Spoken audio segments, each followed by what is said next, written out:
नमस्कार दोस्तों, आप देख रहे हैं वॉइस ऑफ एमपी और मैं हूं अब्दुल अली ईरानी। मैं अभी मौजूद हूं वित्त मंत्री जगदीश देवड़ा जी के विधानसभा क्षेत्र में मल्हारगढ़ के गाडगिल चौराहे पर। मेरे साथ इस वक्त मौजूद है भारतीय जनता पार्टी कांग्रेस के कार्यकर्ता और आम जनता भी मौजूद है।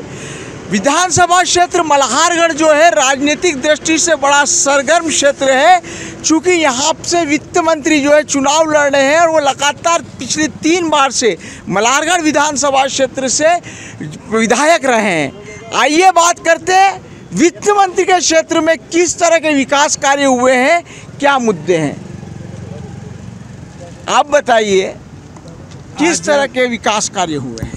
भारतीय जनता पार्टी के हमारे जो क्षेत्र के विधायक है और लोकप्रिय मंत्री हमारे वित्त मंत्री श्री जगदीश देवड़ा, उनके यहाँ मल्हारगढ़ विधानसभा में आने के बाद करोड़ों अरबों रुपए के विकास कार्य हुए हैं, जो कि आज हम एक लिस्ट लेके बैठे तो हम मतलब मुंह पे हम गिना नहीं सकते कि इतने काम हमारे आदरणीय भाई साहब ने करवाए हैं। उसमें अभी हम ताज़ा बताएं कि 3 करोड़ का बस स्टैंड माननीय मंत्री जी ने अभी 3 करोड़ रुपए उसके हमें यहाँ मिले हैं। इसके अलावा अन्य कोई योजना है, 5 करोड़ नगर पालिका को कायाकल्पक दिए हैं। इसके अलावा सीएम राइज मिला है 32 करोड़ रुपए का, महाविद्यालय मिला है, ITI मिला है और सड़कों का तो पूरे क्षेत्र में जाल बिछा हुआ है।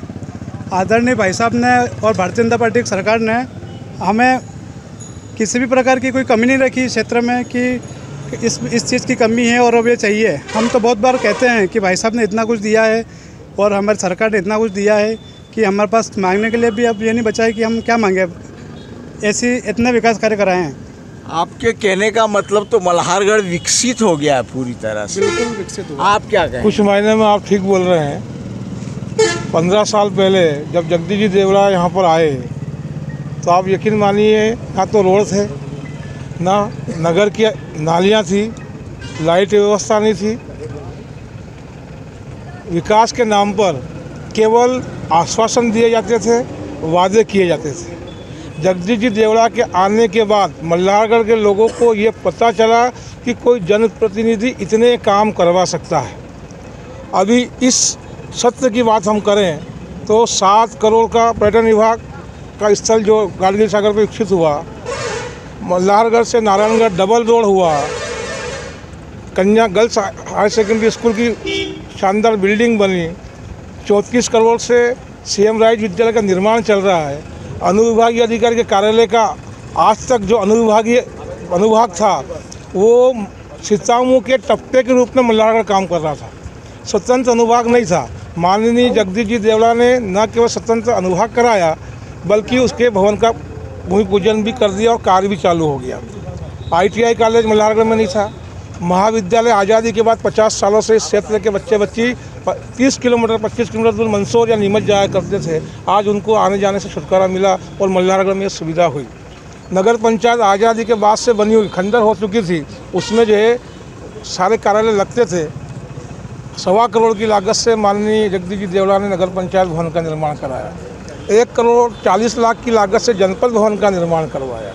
इस प्रकार देखें तो कई विकसित काम किए, कई विकास के काम किए और एक नेता के रूप में काम किए, ठीक अच्छी बात है, लेकिन वे एक अच्छे व्यक्ति भी हैं। इस क्षेत्र की जनता के हर व्यक्ति के यहाँ दुख सुख में वे साथ खड़े रहते हैं, उसके साथ पूरा भागीदार होते हैं और इस कारण से यहाँ की जनता जो है उन्हें बहुत ज़्यादा पसंद करती है और हम ईश्वर से प्रार्थना करते हैं इस बार फिर उनको भारी मतों से इस क्षेत्र जिताएंगे और मल्हारगढ़ का और विकास करवाएंगे। वित्त मंत्री हैं जगदीश जी देवड़ा, एक वित्त मंत्री के क्षेत्र में जिस प्रकार के काम होने चाहिए, क्या उस प्रकार के काम हो पाए हैं? जी सर, मल्हारगढ़ ही नहीं पूरी मल्हारगढ़ विधानसभा इतना विकास हुआ कि मध्य प्रदेश में प्रथम है।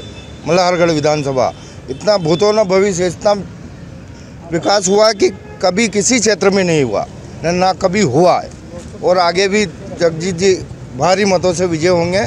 उसके लिए हम सब कार्यकर्ता जी जान से लगे हुए हैं।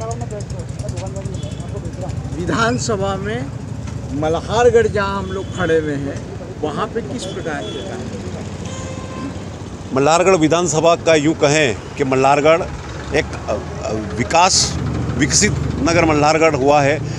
जो सरकार का मूलभूत आवश्यकताएं होती है कि चाहे सड़क ले लें, चाहे शिक्षा ले लें, चाहे स्वास्थ्य ले लें, इन सभी क्षेत्रों में स्वास्थ्य की अगर हम बात करें तो सिविल हॉस्पिटल का भूमि पूजन अभी माननीय वित्त मंत्री जी ने किया है। शिक्षा की बात अगर हम करें तो CM राइज स्कूल, कन्या हाई सेकेंडरी स्कूल, और सड़कों की अगर बात करें तो आज 5 करोड़ रुपए अभी तत्काल में कायाकल्प के अंतर्गत नगर में दिए हैं। और अनेक विकास कार्य, चाहे बस स्टैंड का मामला हो, चाहे अन्य किसी प्रकार के मामले हो, काका गाडगिल का सौंदर्यीकरण हमारे सामने है। यानी विकास तो जो भूतो न भविष्यति, इस प्रकार का विकास इस विधानसभा में हुआ है।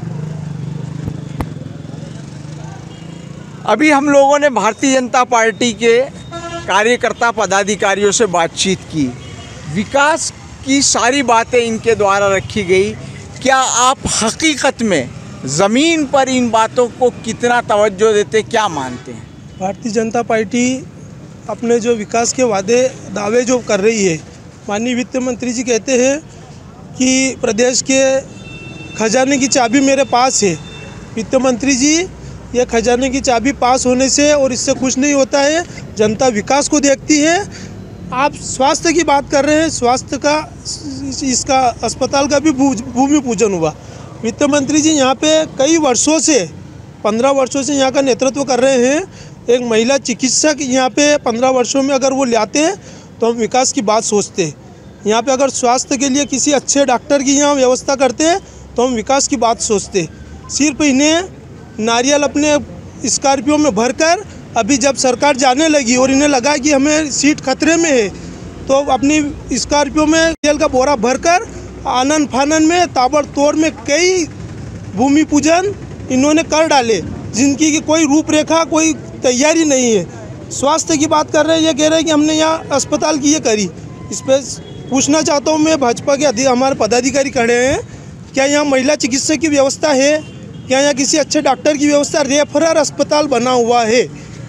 आप यहाँ किसी के काम के लिए जाइए, डायरेक्ट रेफरल पर्ची आपको मंजूर के लिए दे दी जाएगी। शिक्षा की बात करेंगे तो ये जो CM राइज की है, मैं स्वागत करता हूँ इसके लिए वित्त मंत्री जी का कि इन्होंने CM राइज का मल्हारगढ़, लेकिन यहाँ पे CM राइज की आड़ में एक जो बच्चों के विकास के लिए खेल कूद और इसकी गतिविधियाँ होती थी, इनका सारों का इन्होंने समाप्त कर दी।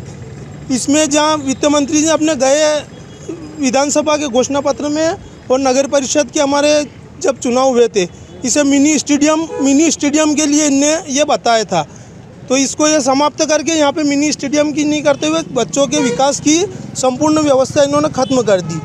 और सड़कों की और इनकी बात करते, अभी वित्त मंत्री जी ने हमारे कंथारे रोड का ये किया। आनन फानन मीने जब लगने लगा कि सरकार अब जा रही है, हमारी सीट खतरे में है, पिछले 15 वर्षों से ये यहाँ पे नेतृत्व कर रहे थे, तो इन्हें कंथारे का रोड याद नहीं आया। जब आज सरकार जाने लगी और अल्पसंख्यक मतों के लिए इन्होंने यहाँ पे भूमि पूजन और ये किया, तो स्पष्ट ये है कि विकास अपनी जगह है। गाडगिल सागर की जो बात कर रहे हैं, वर्षों से पेयजल की समस्या थी, और उस टाइम वर्तमान के मुख्यमंत्री दिग्विजय सिंह जी ने और नंदकिशोर जी पटेल जो हमारे यहाँ के विधायक थे, उन्होंने गाडगिल सागर की सौगात मल्हारगढ़ को दी, जिससे कि आज मल्हारगढ़ और पिपलिया मंडी के पूरा नगरीय पंचायत क्षेत्र पानी की इससे समस्या से निवृत्त हुआ है। और कई सैकड़ों एकड़ ज़मीन जो और भ्रष्टाचार हुआ है हमारे यहाँ वित्त मंत्री जी के, इसमें कमलनाथ जी की जो सरकार ने मुआवजा दिया था पेयजल अतिवृष्टि के टाइम पे, उसमें मुआवजे में घोटाला हुआ है। वित्त मंत्री जी के चाहने वालों के खातों में करोड़ों रुपए डाले गए और उसकी न कोई जांच हुई और न उन संबंधित व्यक्तियों के खिलाफ कोई कार्रवाई हुई। महिला सशक्तिकरण के क्षेत्र में वित्त मंत्री जगदीश जी देवड़ा के कार्यकाल में क्या काम हुआ है, आप बताइए। देखिए, महिला सशक्तिकरण के इस योजना में जब वित्त मंत्री जी और मुख्यमंत्री जी को याद आया लाडली बहिना योजना, क्या 18 साल से जब मध्य प्रदेश का प्रतिनिधित्व कर रहे थे तो इतने साल पहले लाडली बहनों की याद नहीं आई क्या उनको? अब आज जब उनको आज उनको लग रहा है कि अपनी नैया डगमगा रही है, मझधार में अपन चले गए हैं, तो वो कुछ भी अपनी नैया को किनारे लगाने के लिए नए नए तरीके से घोषणा कर रहे हैं और लाडली बहनाओं को 1000-1000 रुपये दे के बहला फुसला रहे हैं। डोडा चूरा और किसानों को लेकर भी बड़े मामले यहाँ पर आए, क्या कहेंगे? निश्चित रूप से अभी कुछ रोज़ पहले हमारे पूर्व मंत्री आदरणीय जीतू पटवारी जी जहां आप हमारी बाइक ले रहे, सार्वजनिक रूप से उन्होंने ये बोला है कि वित्त मंत्री जी ने अफीम उत्पादन किसानों के लिए जो संरक्षण दिया है, डोडा चोरी वाले मामले में हमारे मंत्री जी बोले हैं, इसी चौराहे पे बोले कि माननीय पिछले 15 साल ने वित्त मंत्री जी ने इन लोगों का खुले रूप से समर्थन किया। हमारे मंत्री जी ने बोला ये बात। विकास के दावों पर क्या कहेंगे? भारतीय जनता पार्टी विकास के दावे कर रही है। विकास तो बिल्कुल नगण्य है। जो बात होती है विकास की, तो 15 वर्षों पूर्व जब नंदकिशोर जी पटेल यहाँ के विधायक थे, वो जो डैम बना कर गए थे और उसके बाद जो उन्होंने नहर बनाई थी वो 15 वर्षों में पक्की भी नहीं करवा सकते हैं क्षेत्र के वित्त मंत्री। सेकंड बात जब आती है युवाओं की, तो बेरोजगार मध्य प्रदेश में कोई सा भी ऐसा डिपार्टमेंट नहीं है जहाँ पे जितने पद हो और उतनी भर्ती हो। और जो CM राइज स्कूल की बात कर रहे हैं, इसमें जो शिक्षक चयनित हुए थे उनको भी काम छोड़कर जाना पड़ा। उन्होंने दूसरे स्कूलों में पढ़ाना उचित समझा, CM राइज स्कूल में पढ़ाना उचित नहीं समझा। चौथी बात आती है जब ये खेल मैदान की, जो मल्लागढ़ में जितनी भी सांस्कृतिक गतिविधियाँ होती थी वो इस खेल मैदान में होती थी। दशहरा उत्सव हो या कवि सम्मेलन हो, मतलब हिंदू संस्कृति को जो समाप्त करने के लिए एक साजिश रची गई है वित्त मंत्री द्वारा। जो अभी जैसे जो हिंदुत्व की बात करते हैं, श्राद्ध में भूमि पूजन कर रहे हैं, इसको हम बिल्कुल नगण्य विकास है। और बताऊँ जो भी हॉस्पिटल और ये सब जो प्राइवेट बस स्टैंड जो भी बनाने की ये मांग कर रहे हैं, मतलब भूमि पूजन की है, वो भूमि पूजन सिर्फ और सिर्फ इनको पता चल गया है कि हम जा रहे हैं तो हमारे शिलालेख पर हमारे नाम आ जाए इसलिए किया गया। वित्त मंत्री के क्षेत्र में कितने उद्योग लगे? उद्योग के नाम पे कुछ नहीं लगा है और यहाँ पे सिर्फ घोषणा हुई है। माननीय वित्त मंत्री जी शिवराज सिंह चौहान जी को भी पीछे छोड़ रहे हैं घोषणाओं के मामले में। जब ये चुनाव हार रहे, इतने 15 वर्षों से वित्त मंत्री है, पूर्व गृह मंत्री भी रह चुके हैं ये, तब से अभी तक मल्हारगढ़ वित्त मंत्री जी का गांव है। यहाँ पे इस नाम से कोई पहचान ही नहीं पाएगा कि किसी का ये है ना। यहाँ पे विकास के नाम पे कुछ नहीं हुआ है, सिर्फ और सिर्फ घोषणा हुई है। एक नंबर का दावा कर रहे हैं, सब झूठे दावे हैं, फर्जी दावे हैं, सब सरासर ये हार रहे हैं। ये जा रही है सरकार MP से नहीं, पूरे भारत से जा रही है। ये कांग्रेस मुक्ति की बात करते थे और आज भाजपा मुक्त होने की कगार पे है। आप ये बताइए, अभी आपके दावों को सिरे से नकारा गया और ये कहा गया कि आपका जो अस्पताल है वो रेफर हॉस्पिटल है। दूसरी बात ये कही गई कि उद्योग नहीं लगे हैं। तीसरी बात ये कही गई कि शिक्षा के लिए या स्वास्थ्य के लिए जो इंफ्रास्ट्रक्चर खड़े किए गए हैं वहाँ पर शिक्षा नहीं है और शिक्षा के नाम पर प्राइवेटाइजेशन वाली बात है, क्या कहेंगे? मेरे जो विद्वान साथी हैं, सब प्रकार की बातें इन्होंने की है। 15 साल में अस्पताल की व्यवस्था बिगड़ गई, 15 साल में सड़कों की व्यवस्था बिगड़ गई, 15 साल में शिक्षा की व्यवस्था बिगड़ गई। इन लोगों ने 50 साल इस प्रदेश में, इस देश पे शासन किया है। क्या ये उस बताएंगे कि उस समय यहाँ डॉक्टर हुआ करते थे? अभी जिम्मेदारी पे आप है, अभी हाँ, आप है आप जिम्मेदारी मैं पे। बता रहा हूँ ना, आप आम पब्लिक से पूछिए। हो सकता है मैं बीजेपी का कार्यकर्ता हूँ, लेकिन पिछले 10-12 साल में यहाँ 2 डॉक्टर एवरी टाइम यहाँ रहे हैं। 24 घंटे पेशेंट की भर्ती करने की व्यवस्था है। करोड़ों रुपए की मशीनें यहाँ लगाई गई है और कम से कम लोगों को यहाँ से रेफर किया जा रहा है। किसानों को लेकर बात करेंगे। अभी जो अल्प वर्षा के कारण सोयाबीन पूरी तरह चौपट हो गई। अभी तक फसलों का मुआवजा नहीं मिला, अब तो आचार संहिता भी लग गई, ना ही सर्वे हो पाया, क्या कहेंगे? किसानों के मुद्दे को लेकर जो बंधुओं ने बताया है, मुख्यमंत्री जी ने नीमच में बोला था कि किसान लोग कोई चिंता ना करें, मैं आपके साथ में हूँ। तो बोला था चिंता ना करे, तो अभी हुआ क्या है? अरे हुआ तो कोई सा भी घोषणा तुरंत अगले दिन से अमल में नहीं आ जाती। अब तो आचार संहिता लग गई ना। अरे आचार संहिता 2-3 सालों तक नहीं रहेगी, 15 दिन या 1 महीने के लिए रहेगी। कोई सा भी बीमा हो या मुआवजा हो, उसका आने का एक समय रहता है। महीने 2-3 महीने में। और किसानों के लिए माननीय वित्त मंत्री जी ने दूरदर्शिता रखते हुए 846 करोड़ की चंबल का पानी मल्हारगढ़ विधानसभा क्षेत्र के प्रत्येक गांव के प्रत्येक खेत तक पहुंचाने की जो योजना शुरू करी है, उसके पाइप भी आने लगे हैं, उस पर कार्य भी शुरू हो गया है। और जो ये बंधु यहाँ खड़े हैं, इनके खेतों तक भी माननीय वित्त मंत्री जी ने पानी पहुंचाने की व्यवस्था कर दी है। और जो इन लोगों ने विकास नगण्य बताया है, तो अगर आप आंखों पर पट्टी बांधकर चलोगे, ना आपको रोड दिखाई देगा, ना बिजली दिखाई देगी, ना पानी दिखाई देगा। नहीं, रोड तो बने, इनका कहना है, लेकिन टोल वसूली हर 50 किलोमीटर पर हो रही है। अरे अगर आप किसी सुविधा का उपयोग करोगे तो उसका आपको भुगतान करना, आपको अगर अच्छी सुविधा चाहिए तो आपको भुगतान करना होगा। अगर आप 24 घंटे बिजली मिल रही है, मल्हारगढ़ से मंदसौर जाने में बुखार आता था, इतने गड्ढे थे, बंटा ढार कर दिया था प्रदेश का। आज 20 मिनट में जो है व्यक्ति मंदसौर पहुंच जाता है। आप क्या कहेंगे इन सारी बातों को लेकर? इन सारी बातों को लेकर मैं कहता हूँ वित्त मंत्री जी का जो विकास है वो बहुत ही सराहनीय है। रोड का मामला देखो तो हमारे घर नारायणगढ़ रोड के आगे रोड बन रहा है। अभी जस्ट देखो कॉलेज मिला है, हमें ITI मिला है, हमें CM राइज स्कूल मिला हुआ है, हमें बाबी नवीन बस स्टैंड का ओपनिंग हुआ है, भूमि पूजन हुआ है सिविल हॉस्पिटल का। इतने तो विकास कार्य हो रहे हैं। आप आम आदमी हैं, आप बताइए यहाँ पे विधायक जी, मंत्री जी की कार्यप्रणाली को लेकर क्या कहेंगे? एक नंबर आदमी है। हाँ, बाकी ये कांग्रेसी सब फर्जी है। कांग्रेसी फर्जी है? फर्जी, अच्छा, टोटल फर्जी है, कोई मतलब नहीं है। सब्जी वाले जहाँ मेरे विपक्ष के साथी कह रहे हैं कि भूमि पूजन में सिर्फ नारियल ही नारियल फोड़े जा रहे हैं, मैं कहना चाहता हूँ कि 15 वर्षों में एक ऐसी योजना बता दे जिसका भूमि पूजन किया और वो काम पूरा नहीं हुआ हो। अच्छा, हमने ये नहीं कहा कि 10 तक गिनती बोलेंगे और कर्जे माफ हो जाएंगे। ये पूछना चाहता हूँ सर, हमारा तो कहना मतलब जैसे कि योजना चालू करिए, आम आदमी की दौर में महंगी बढ़ चली है, योजना सब बंद करोगे। कांग्रेस की सरकार में योजना नहीं चाहिए तो महंगी का दौर नहीं था, मतलब महंगे आम आदमी तो महंगी इसका मार रहा है। मतलब इन किसान मतलब इनके तो कुछ नहीं हो रहा, व्यापारी कर्मचारी के तो कुछ नहीं हो रहा, आम पब्लिक मारी जा रही ना। महंगाई का मुद्दा उठा रहे हैं जो आम आदमी है, क्या कहेंगे आप? महंगाई होगा, अभी सोयाबीन 1 कुंटल हो रही बिकेगी, सुनो आप, और 3,500 रुपये कुंटल जा रही है, और 5,000 का खर्चा काटने और निकालने में हो रहा है। इन्होंने मुआवजे अभी बीमा दिया ना, 700 रुपये बीघे का दिया। हाँ। कितने? और 6,000 रुपये प्रीमियम भरना पड़ती है, और 700 रुपये बीघे से मुआवजा आ रहा है। अभी मुख्यमंत्री जी ने मुआवजा की घोषणा की ना 5 तारीख को, वो 700 रुपये बीघे से आ रहा है, और उसकी प्रीमियम भी 10 गुना है। ये हमारा अंडर ब्रिज चल रहा है, ओवर ब्रिज था ये।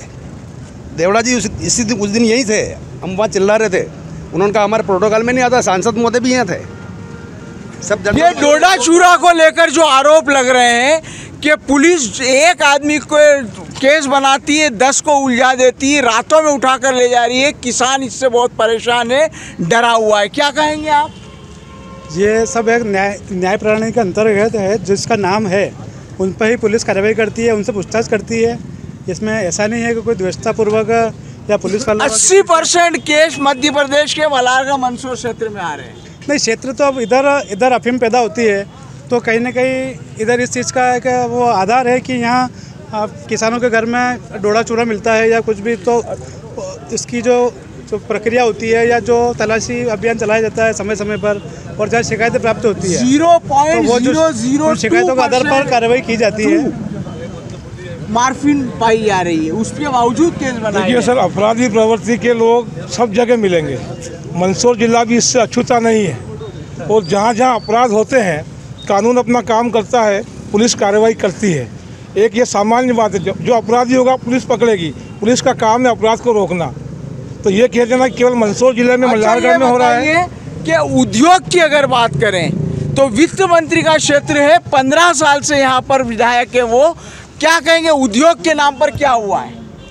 उद्योग तो समय समय पर शासन ने जो योजनाएं बनाई हैं, जैसे उद्योग क्षेत्र जो हमारे मंदसौर में है, नीमच में है, तो कहीं ना कहीं जो कुछ वहाँ पर हमें जो प्राकृतिक रूप से जो व्यवस्था चाहिए जहाँ उपलब्ध है, वहाँ शासन इन चीज़ों का निर्धारण करता है कि कहाँ उद्योग स्थापित किए जाएंगे।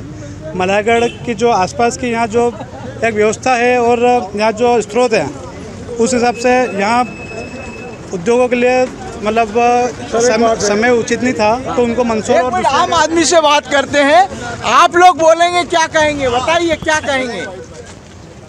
माननीय प्रधानमंत्री योजना, बीमा योजना 6,000 जो मिलते हैं ना, 6,000 रुपये फायदा मिल रहा है तो किसान लोगों को मिल रहा है। और ये शिवराज सिंह प्रधान, हाँ, सम्मान निधि 6,000, वो भी 6,000, 12,000। और प्रधानमंत्री लाडली योजना मिल रही है, तो ये भी मिल रहे हैं। मकान भी मिले हैं 2.5 लाख रुपए, तो सबसे ज़्यादा कांग्रेसियों को लाभ मिला है और किसी को नहीं मिला। और हम कार्यकर्ता बीजेपी के, हमारे 2.5 लाख रुपए अभी तक पास नहीं हुए। मतलब आप लोगों के पास नहीं हो रहे, बीजेपी की सरकार में बीजेपी का पास नहीं हुए, लेकिन कांग्रेसों के पास हुए 2.5 लाख रुपए। सबसे ज़्यादा फायदा उन्होंने लिया है, ये कहना है। ये रेवड़ी संस्कृति जो है बांटने वाली, इसको आप सही मान रहे हैं? सही है ना, बीजेपी सरकार तो सही है। ये रेवड़ी संस्कृति सही मान सर, कार्यकर्ता बंधु के बात से पता चलता है कि सुचिता यानी सर्व जो वास्तविक अंतिम पंक्ति में खड़ा है, उसका उद्धार करने का काम भारतीय जनता पार्टी ने किया है। बिना भेदभाव के, चाहे हिंदू, मुस्लिम, सिख, ईसाई, सभी लोगों को बराबर रूप से प्रधानमंत्री आवास दिया। क्या कहेंगे आप? सर, डोला चोरी की जो बात आई है, इसमें पूरा का पूरा श्रेय मध्य प्रदेश सरकार और नारकोटिक्स विभाग को जाता है। जब कांग्रेस की सरकार हुआ करती थी तो डोला चूरे के ठेके होते थे। डोला चूरा सरकार खरीदती थी और उन्हें सरकार अपने माध्यम से उसका उपयोग करती थी। लेकिन भारतीय जनता पार्टी की सरकार और इनमें जो डोला चूरा तस्कर और माफिया जो इसमें मिले हुए हैं, इन्होंने पिछले 15 वर्षों से डोला चूरी की ठेका पद्धति समाप्त कर दी। उसी के कारण किसानों के घरों पे वो डोला चूरा पड़ा है और वो डोला चूरा बिकता है। और यहाँ के मल्हारगढ़ विधानसभा के कई नौजवानों का जीवन इस डोला चूरा और इस तस्करी ने समाप्त कर दिया है, सिर्फ शासन की गलत नीति। और उसके कारण आज आप देख लीजिए, मल्हारगढ़ विधानसभा के कई नौजवान जेलों में पड़े हैं, जिनके खिलाफ डोला चूरा के मामले बने हुए हैं। और सिर्फ शासन की गलत नीति, शासन ने डोला चूरा नहीं खरीदा और इस कारण ये सारा डोला चोरी का, तस्करी का मामला सरकार के द्वारा बनाया गया षड्यंत्र है। अच्छा, एक बात बताइए, भारतीय जनता पार्टी की चौथी लिस्ट जारी हो गई, कांग्रेस अभी पहली लिस्ट में भी उलझी हुई, क्या वजह? हमारे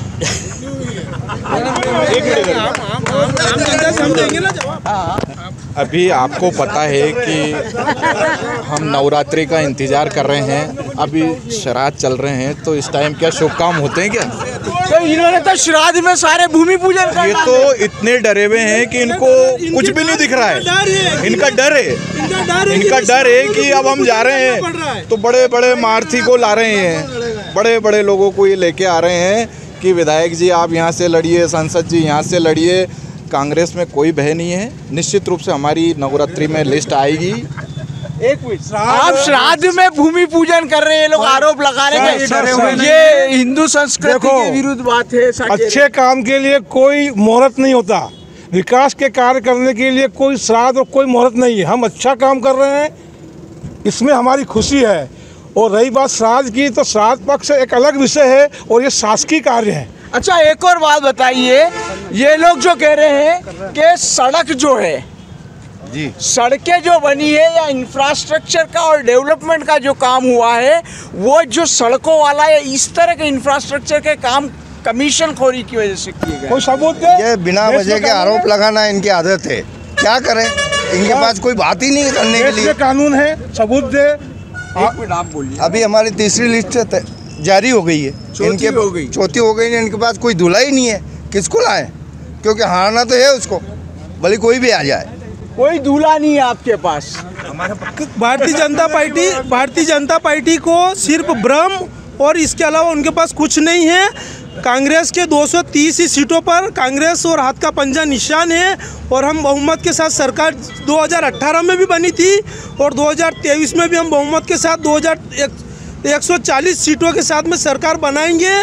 और भारतीय जनता पार्टी के ये जो झूठे विकास के ढकोसले हैं, इन्हें जनता सरकार। अच्छा, ये बताइए एक मिनट। और ये जो लाडली बहना की जो बात कर रहे हैं, शिवराज सिंह जी चौहान ने राखी के दिन बहनों के साथ जो छलावा किया, 450 रुपये में इन्होंने गैस सिलेंडर की बात करी। मैं पूछना चाहता हूँ यहाँ जो भारतीय जनता पार्टी के खड़े हैं, मैं अभी अभी गैस एजेंसी पे से आ रहा हूँ, उनसे लिस्ट मांगी मैंने कि 450 रुपये में किन किन महिलाओं को सिलेंडर दिए गए, तो उसमें उन्होंने मुझे बताया कि सिर्फ 0 मल्हारगढ़ गैस एजेंसी से एक भी सिलेंडर अगर दिया गया हो तो अब मैं पूछना चाहता हूँ इनसे ये लिस्ट लाकर जारी करे। झूठ बोलना, जोर से बोलना वाली कहावत चल रही है और हम खुद कार्यक्रम में गए थे और हमने हमारे हाथों से हमने 450। अच्छा, एक बात और, ये बार बार आरोप आ रहा है कि चुनाव जैसे ही नज़दीक आने लगे कि घोषणाओं की गति तेज हो गई। विकास तो पहले से हो रहा था, उसका क्रियान्वयन करना बाकी था। लास्ट में हुआ चुनाव के टाइम क्या नहीं चलता ही रहता है, इसकी प्रक्रिया चलती रहती है। 18 साल से आप सरकार में है। सरकार बाबूजी काम शुरू से हो रहा है ना। आपको अगर लिस्ट बनाओ ना तो थक जाओगे शाम तक बनाते बनाते। क्या कहेंगे? मैं कुछ नहीं बोलूँ। आप नहीं बोलेंगे, आप बोलिए। मैं भी कहना चाहता हूँ कि 18 साल निकल गए हैं, ग्रामीण लेवल की और कोई वित्त मंत्री जी का ध्यान नहीं रहा है और किसान भी बहुत दुखी है आज की स्थिति में। किसान दुखी है, उसको लागत मूल्य भी नहीं मिल रही है तो भी किसी ने सुनवाई नहीं की और मतलब उसको जो है पैसे लगा करके जो काम कराना पड़ रहा है मजदूरों से। बिल्कुल। अब आप मानेंगे, सुनिए, अब एक मिनट एक बात सुनिए। ये जो कह रहे किसान वाली बात जो कह रहे, आपका दावा था और वादा था कि किसानों की आय दुगनी हो जाए और अभी ये कह रहे लागत भी नहीं मिल। कह रहे किसान सम्मान निधि और किसान कल्याण निधि, वो तो सरकारी कोष से उस दिशा में एक कदम है। इन्होंने 50 सालों में कभी 1 रुपया भी किसानों को दिया क्या? मोदी सरकार ने और शिवराज सरकार ने आने के बाद 6000 प्रदेश सरकार और 6000 नरेंद्र मोदी सरकार 12000, तो क्या नहीं दिया जाए? इन्होंने कोई अच्छा काम किया तो बताओ। ये बीमे की बात कर रहे हैं, मुआवजे की बात कर रहे हैं। आज से 10 साल पहले तक मनमोहन सिंह की सरकार रही, कभी इन्होंने किसानों को मुआवजा दिया क्या? बीमा दिया क्या? ये कह रहे 50 रुपए पहले मिलता था, अभी 100 रुपए मिल रहा है। महंगाई बहुत बढ़ गई है। समय के साथ लोड सरकार का जो दिया जा रहा है, सोयाबीन के भाव भी पहले 700 रुपए क्विंटल थे, 500 रुपए, आज 5000 6000 रुपए अगर सोयाबीन थे। लहसुन 20,000 रुपए कुंटल, पहले जो 2000 1000। ये आज गेहूँ 3200 रुपए कुंटल मैं बेच के आया हूँ खुद अभी 4 दिन पहले। भाई साहब, ये दोहरी नीति है। किसानों को इतना, पहले किसानों को केवल 1 या 2 बीघे जमीन में सिंचित होता था, अब मल्हारगढ़ तहसील में सभी जमीन सिंचित है, तो किसानों की आय दुगनी वैसी हो गई। अच्छा, अब आखिरी प्रश्न करते हैं। मल्हारगढ़ के लिए भारतीय जनता पार्टी और कांग्रेस के सारे कार्यकर्ता मौजूद है। आप बताइए, इस चुनाव में मुद्दा क्या रहेगा? मल्हारगढ़ को क्या चाहिए, क्या बात होगी? ये मल्हारगढ़ का सबसे मुद्दा कांग्रेस का ये है, एक तो शिक्षा, जो पूरे कांग्रेस का क्या पूरे मल्हारगढ़ के लिए नहीं, पूरे प्रदेश और पूरे देश की जनता की जो सबसे प्रथम मांग रहती है, उसे अच्छी शिक्षा मिले, अच्छा स्वास्थ्य सुविधाएं मिले, साफ सफाई और जो शिक्षा, बेरोजगारी और जो है महंगाई, सबसे महत्वपूर्ण मुद्दा है महंगाई। जो ये जो विकास की बात कर रहे हैं, रोड की जो बात कर रहे हैं, आप हर 50 किलोमीटर पे जाओ, हाँ, उस पर टोल। अगर हमारे पैसे से ही अगर हमें विकास करना है तो ये तो हम भी घर पे बैठ के कर सकते, फिर सरकार शासन क्या कर रही? मैडम आप आइए, आप बोलिए मल्हारगढ़ को क्या चाहिए? मेरा सवाल समझिए, मल्हारगढ़ को क्या चाहिए? देखिए, अभी पूर्व वक्ताओं ने दोनों पार्टी के जो बोले हैं सबसे बढ़िया अच्छी बात है, और वित्त मंत्री जी ने जो काम किए हैं, जैसे सीएम राइज की बता रहे हैं, तो वो तो स्वागत योग्य है उनका निर्णय। कोई जैसे खेल स्टेडियम वाली बात जो है, खेल वो जो बच्चों का खेलने की जो जगह थी, वो स्टेडियम तो हालांकि ख़त्म हो ही गया है। अब हम चाह रहे हैं कि वो खेल मैदान, बच्चों के लिए खेल मैदान हो और अच्छी गुणवत्ता के साथ। ये बस स्टैंड का जो अभी शिलान्यास किया वित्त मंत्री जी ने, तो मेरा मानना ये था कि ये higher secondary, girls higher secondary school जो है 1 किलोमीटर दूर है यहाँ से। बच्चों को बारिश में जाने में बहुत दिक्कत आती है वहाँ स्कूल तक जाने में। अगर वो यहाँ हो जाता, मेरा ऐसा मानना है, ऐसा सुझाव है कि यहाँ अगर हो जाता, जो पहले मिडिल कन्या माध्यमिक विद्यालय लगता है यहाँ, तो काफ़ी अच्छी सुविधा हो जाती है। आप क्या कह रहे हैं? जिस तरह से वित्त मंत्री जी ने जो प्रदेश के इतने बड़े पद पे वो बैठे हैं, जिस इतना लैंड यहाँ खुला है, अगर वो कोई उद्योग लगाते, हजारों लोग यहाँ काम करते हैं, जिस तरह से प्रदेश सरकार में वो बने हुए थे, एक मल्हारगढ़ के लिए इतना खुला लैंड है, तो यहाँ पे कोई उद्योग स्थापित करते हो। अब चुनाव आ रहे हैं, आप इस बात को रखिए। नहीं, बिल्कुल रख रहे हैं हम, तो हमारे घोषणा पत्र में भी हमने ये मुद्दा रखा कि आप प्रदेश के वित्त मंत्री हैं, तो वित्त मंत्री के हिसाब से आप कोई विकास कराएं। हमारे साथियों ने जो है स्वास्थ्य, खेल और शिक्षा की व्यवस्था की बात की। शिक्षा की व्यवस्था आदर्श शिक्षा व्यवस्था होगी सेम राइज स्कूल में, इंग्लिश मीडियम और हिंदी मीडियम दोनों। एक सेकंड, स्वास्थ्य के लिए 12 करोड़ की लागत से सिविल अस्पताल बनाया जा रहा है।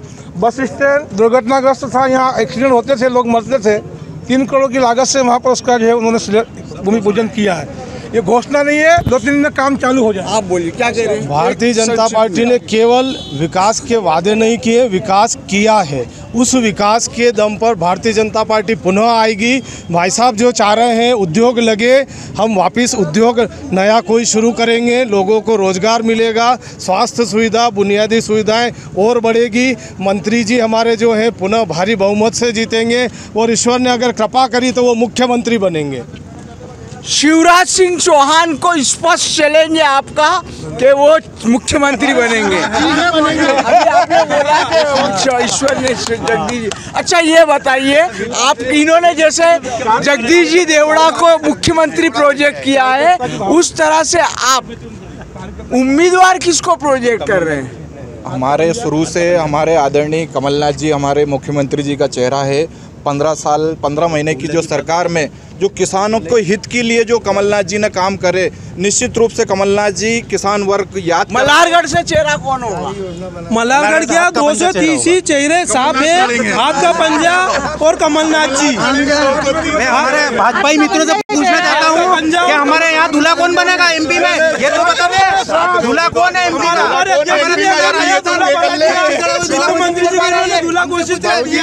देश का दूल्हा कौन बन रहा है? आम जनता के विचार सुने आपने। एक दूल्हा ऐसा है पूरी दुनिया में। आप आम आदमी के भी विचार सुने, भारतीय जनता पार्टी की भी बात सुनी और कांग्रेस की भी बात सुनी। भारतीय जनता पार्टी अपना उम्मीदवार मैदान में उतार चुकी है। फाइनेंस मिनिस्टर जगदीश जी देवड़ा वापस से उम्मीदवार हैं और यहाँ पर सवाल ये उठ रहा है कि जो जनमानस में मुद्दे हैं, यहाँ पर भी मल्हारगढ़ में भी वही बात सामने आई है कि स्वास्थ्य, शिक्षा, रोजगार, उद्योग और साथ ही साथ किसानों की बातें उभर कर सामने आई है। भारतीय जनता पार्टी का कहना है कि इन सभी क्षेत्रों में काम किया गया, वहीं पर कांग्रेस का कहना है कि ये सारे जो दावे किए गए हैं वो दावे दमदार नहीं है, उसकी ज़मीन कमज़ोर है। जनता फैसला करेगी। चुनाव होना है 17 नवंबर को और उसमें जनता अपना फैसला सुनाएगी कि कौन इस मतदाता की जो पेटी खुलेगी, मतदान की जो पेटी खुलेगी, उसमें से किसकी बात सही है वो फैसला मतदाता करेगा। मेरे साथ स्थानीय प्रतिनिधि रवि पोरवाल भी मौजूद है और साथ में जनता के विचार आपने सुने। वॉइस ऑफ एमपी के लिए मेरे सहयोगी पवन राव शिंदे के साथ अब्दुल अली ईरानी।